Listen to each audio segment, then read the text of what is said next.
चन्ना रंग के स्वर में टीसी म्यूजिक पर सुनिए अलबेली समधीन। फूल सुंदरी मोर फूल मोगरा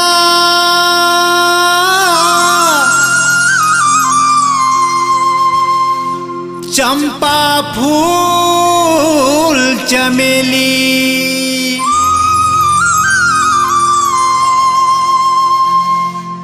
कोनो का है तो लरस भरी वो, कोनो का है तो लरस भरी वो, रूप चन्ना रंग के तहा जलेबी।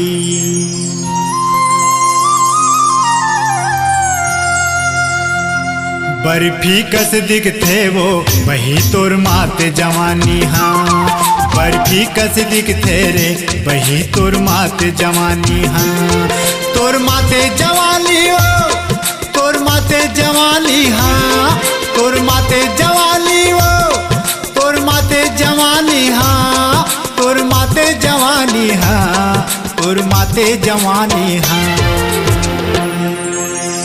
गुलाब जामुन कस दिखते रे, हाँ बर्फी कस दिखते वो वही तोर माते जवानी, हाँ बर्फी कस दिखते रे वही तोर माते जवानी, हाँ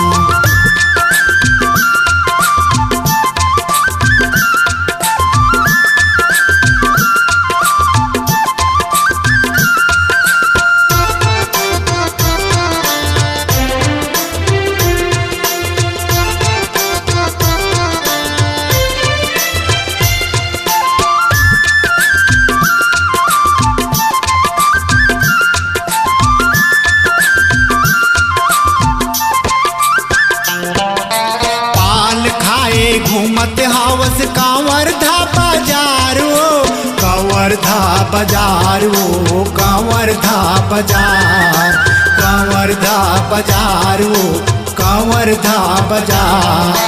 कत कोटुरा तोर पाछू पड़े 100 नंबर फेंक हजारो, नंबर फेंक हजार, 100 नंबर फेंक हजार, नंबर फेंक हजार, 100 नंबर फेंक हजार।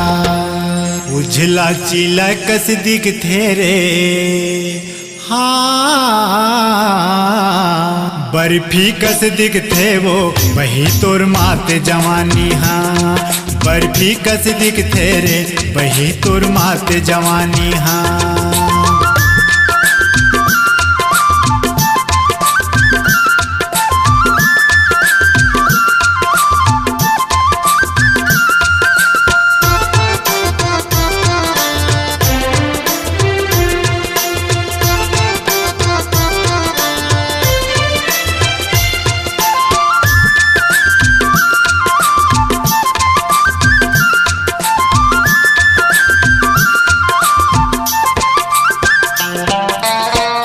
जवानी करे मनमानी कलिंदर कस बेचाबे वो, कलिंदर कस बेचाबे वो, कलिंदर कस बेचाबे, कलिंदर कस बेचाबे वो, कलिंदर कस बेचाबे।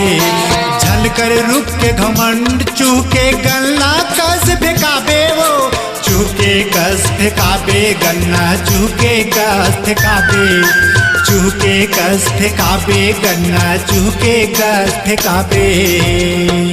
गुलाब जामुन कस दिखते रे, हाँ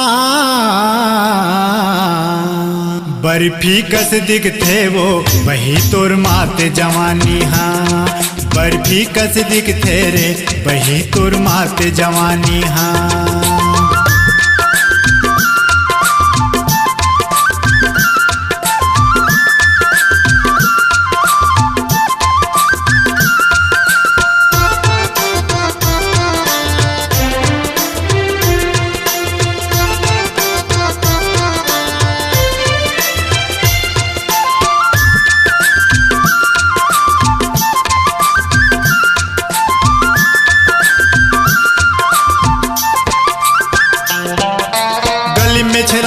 चांदी काट ले मई के माँ बुढ़ाबे वो, मई की माँ बुढ़ाबे वो, मई के माँ बुढ़ावे, मई के माँ बुढ़ावे हो, मई के माँ बुढ़ावे। पेट भरा ही लइका हो ही काखर नाम लिखावे हो, काखर नाम लिखावे हो, काखर नाम लिखावे, काखर नाम लिखावे हो, काखर नाम लिखावे। सुहारी रोटी कस दिख थेरे, हाँ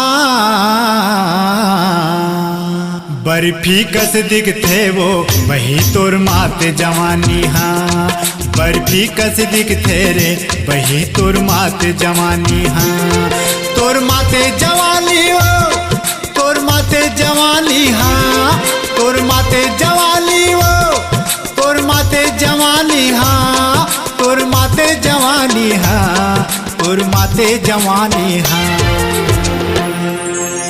गुलाब जामुन कस दिख थेरे, हाँ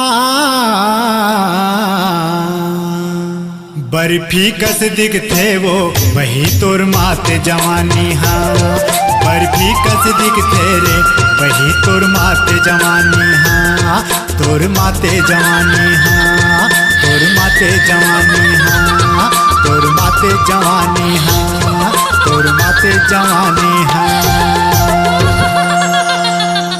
छत्तीसगढ़ी लोक कला मंच मोरदाई मयारू की प्रस्तुति अलबेली समधिन। गायक रूपचंद नारंग, रघुवीर नारंग और श्रीमती कुमारी नारंग।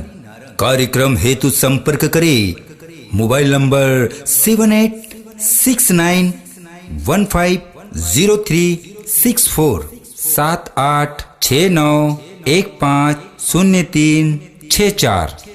स्वरांजलि स्टूडियो, नेमीचंद गली नंबर 2, गंजपारा, रायपुर।